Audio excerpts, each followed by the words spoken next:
conseguiram tirar fotos e fazer vídeos das andanças de Jesus no passado.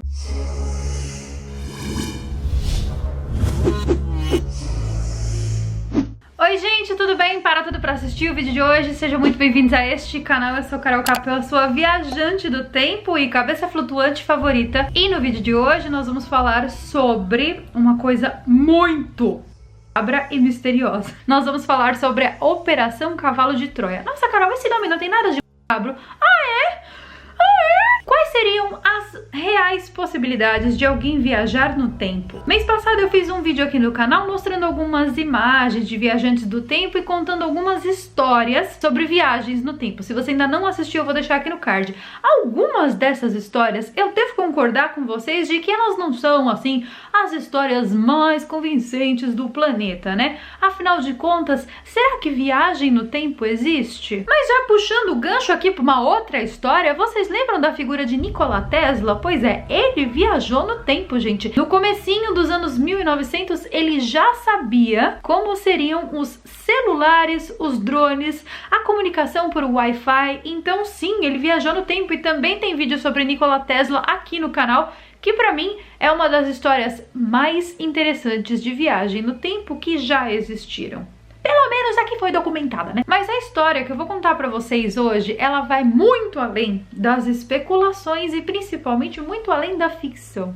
Nesse vídeo eu vou contar pra vocês a história de um homem que viajou no tempo e encontrou com ninguém mais, ninguém menos que Jesus, o próprio The Christ. É importante também frisar que nesta frase eu utilizei a palavra supostamente, ou seja, não existem provas concretas de que isso tenha acontecido, mas a história é bem convincente e muito intrigante e envolve uma conspiração com o governo dos Estados Unidos. Bom, só aí a gente já fica ali com aquela pulgona atrás da orelha. E também vamos combinar que é muito conveniente viajar no passado e encontrar com o próprio Jesus. Mas então vamos à história. A Operação Cavalo de Troia é uma série composta por 9 livros, escrita pelo autor espanhol Juan José Benítez. E mais de 24 milhões de exemplares já foram vendidos até o dia de hoje. Segundo ele, em 1980, um major da Força Aérea Americana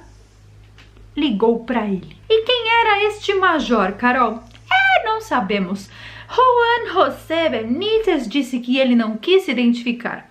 Óbvio, ele estava contando um bagulho que ele não podia contar. Esse major alegava ter em mãos, então, um documento que mudaria o curso da história da humanidade. Mas também, obviamente, que esse documento era ultra secreto. Esse documento revelava uma missão feita pelas Forças Aéreas Americanas, na qual eles criaram uma espécie de máquina do tempo e viajaram este major, mais um piloto, para o passado. Para que época? Para a época da crucificação de Jesus, ou seja, o ano 30. E eles descobriram nessa viagem fatos sobre a vida de Jesus que até hoje então ninguém tinha conhecimento. E então esse escritor, Juan José Benítez, começou a receber uma espécie de enigma pelo correio, e esses enigmas, quando ele desvendava, ele recebia pedaços do documento oficial. Então eles estavam meio que jogando um joguinho com Juan José Benítez. Esses enigmas, então, quando desvendados, foram levados aos manuscritos que, na verdade, eram o diário do major. O diário de viagem no tempo do major. Os livros de Juan José Benítez misturam acontecimentos reais e que estão na Bíblia com toda essa história do tal major que não pode ser identificado, e os fatos batem muito bem. O mais interessante de tudo isso é que esses manuscritos são, na verdade, um dossiê da Força Aérea Americana, contando todos os passos de Jesus. De acordo com a história, um módulo chamado Berço foi enviado para o passado pelos americanos porque eles queriam comprovar a existência de Jesus Cristo. Olha, desculpa, tudo bom. Todo mundo sabe que Jesus Cristo existiu. Precisava ir lá? Eu acho que tinha coisas mais importantes. Olha, se você fosse voltar no tempo, para que época você voltaria? Comente aqui abaixo. Alguém tem alguma dúvida que Jesus Cristo existiu? Até até eu, que não sou religiosa, tenho certeza absoluta que ele existiu e digo mais. Antes eu achava que uma pessoa nascida no Oriente Médio não deveria ter uma aparência de um homem nórdico.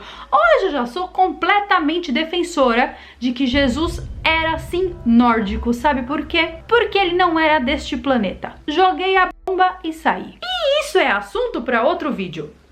Volta para o Cavalo de Troia. Essa missão então ficou conhecida como Operação Cavalo de Troia, ou em inglês The Project Trojan. Esse major então e o seu piloto foram enviados numa espécie de cápsula que eles apelidaram de berço, em inglês The Nest, e eles presenciaram nada mais nada menos que a grande maioria dos fatos que aconteceram na Bíblia. E, inclusive, a Bíblia serviu de referência para que Juan José Benítez escrevesse ali os 9 livros do seu compêndio de livros sobre este assunto. O major, durante a missão, adotou o nome de Jasão, e qualquer referência a Jasão do passado é mera coincidência. Achei até um pouco típico. E ele foi escolhido para essa missão principalmente porque ele era cético quanto à existência de Jesus e totalmente imparcial nessa história. Só que quando ele chegou lá e foi tocado pelos ensinamentos de Jesus, segundo ele, isso está no diário, ele mudou completamente de opinião e se tornou então um dos seguidores de Jesus. A grande questão do Diário do Major é que nele ele garante que Jesus falava da sua origem divina e principalmente de que ele não era deste planeta. E muitas das pessoas que tiveram acesso aos livros do Juan José Benítez e a essa história toda acreditaram que toda aquela história que a Igreja Católica contou nada mais era do que uma maneira de manipular a verdadeira história. Muito longe, obviamente, da mensagem original que Jesus tentou passar. E aí vocês já viram, né, gente? Foi fogo no parquinho. Segundo o livro, Jesus era um homem que falava de uma espécie de fonte criadora. Essa fonte criadora seria sempre boa e sempre generosa. Ou seja, é algo que precisa ser vivenciado e experienciado, não exatamente imposto. A Força Aérea dos Estados Unidos começou então em 1973 a desenvolver essa máquina e no mesmo ano eles conseguiram uma resposta, o que fez com que enviasse o major e o piloto para o passado. O major ficou responsável por se infiltrar na sociedade ali e fazer uma amizade com Jesus. Jesus foi traído de todos os jeitos possíveis e imaginários, inclusive por um agente do futuro. Eles tinham 3 momentos históricos para decidir para qual desses momentos eles iriam viajar. O primeiro foi em 1478, na Ilha da Madeira, quando eles queriam especular se Cristóvão Colombo realmente recebeu algum tipo de direcionamento para descobrir as Américas. A segunda data seria 1861, nos Estados Unidos, para especular os mistérios sobrenaturais que circundavam a figura de Abraham Lincoln e também sobre a da secessão. E a última opção então era viajar para o ano 30 em Israel e conhecer Jesus. Percebam que essa história toda já está ficando um tanto quanto confusa, porque datas mais recentes são mais precisas, principalmente porque foram deixados documentos. Já o ano 30 depois de Cristo, a gente não sabe realmente se foi o ano 30 ou se não foi, porque teve incêndio, Biblioteca de Alexandria, as porcaria toda, se perdeu muito documento da humanidade e os próprios maias, que foram quem fizeram o calendário, se confundiram em 6 anos na data do fim do mundo. Vocês lembram que eu falei, gente? Os próprios maia que fizeram os calendários e as pessoas que traduziram confundiram 2012 com 2020. Ou seja, dá pra confiar nessa informação? Não sei. E aí você me bota uma máquina do tempo pra funcionar, um negócio você bota lá e quero voltar ao ano 30. E ele te joga no ano 30. E aí no ano 30 não é. Já pensou você ter que ficar lá esperando um tempão o aparecimento do Messias? Vocês já pensaram, gente? Se joga pra uma data errada e você tem que ficar 6 anos lá esperando, igual o calendário maia? Esperando a chegada do Messias sem TV, sem ter o que fazer, num buraco, numa caverna em Israel. Olha, gente, sério, na boa, esse negócio aí tem que ser muito certinho, né? Pra viajar no tempo, tem que saber as datas certinho, só acho isso. Agora eu vou falar. Dessas 3 opções aí que eles tinham, realmente a mais curiosa é saber se Jesus existiu ou não existiu. Porque as outras, mano, é tudo coisa do ego dos Estados Unidos. Ai, vamos especular Abraham Lincoln. Ai, vamos ver se Colombo chegou primeiro no meu país ou lá pra baixo. Ai, olha, americanos. Então eles foram enviados para aquela época. O piloto recebeu o nome de Eliseu e ele era responsável por ficar localizado numa base e através de ondas de rádio ele se comunicava com o Jasão. Só que, gente, vamos também combinar que essa base onde o piloto foi, que era onde ficava o berço, ela tinha que ser muito bem escondida, né? Porque o Império Romano era o verdadeiro capiroto naquela época que saía pegando tudo e todos que encontrava pelo meio do caminho. Agora vamos supor que o Império Romano tivesse encontrado o Eliseu na tua cápsula cheia dos Paranauê moderno de 1980. Gente, ele ia ser tostado na fogueira por estar mexendo com coisas que não eram para ser mexidas. Onde será que Eliseu ficou escondido?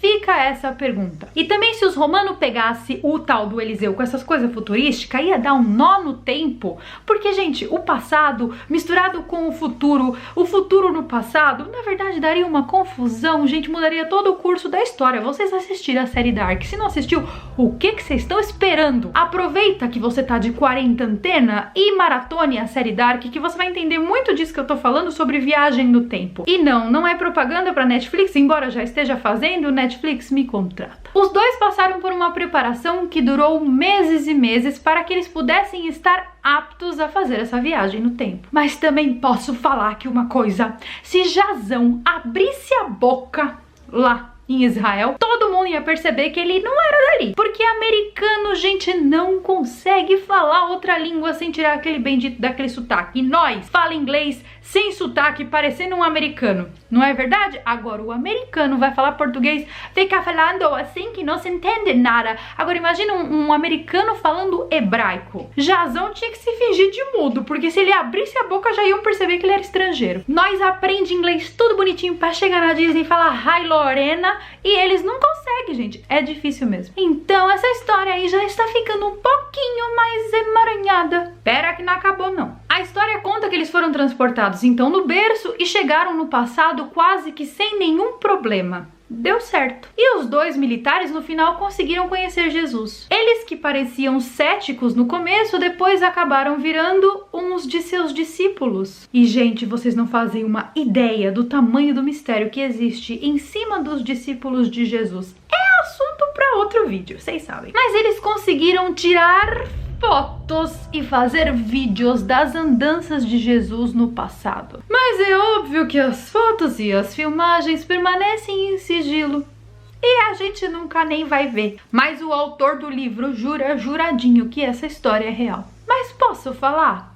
Eu tenho lá minhas dúvidas. Qualquer interferência no passado alteraria o presente, certo? E qualquer pessoa que viaja no tempo acha que tá viajando no passado, mas na verdade tá viajando pro seu próprio presente, porque quando ela chega lá, o passado passa a ser o seu presente. Então não existe viagem pro passado, existe viagem pro tempo presente somente, porém em datas diferentes. Pro Major parecia que ele estava viajando pro passado, mas quando ele chegou lá, aquele passado passou a ser o presente dele, ou seja, existe viagem pro passado? Respondam essa lacuna. E você que está me assistindo, se você pudesse viajar no tempo, para que tempo você iria? Passado ou futuro? Lembrem-se que o passado pode não existir e o futuro a gente tem certeza que não existe, porque afinal de contas só o que nós temos é o presente.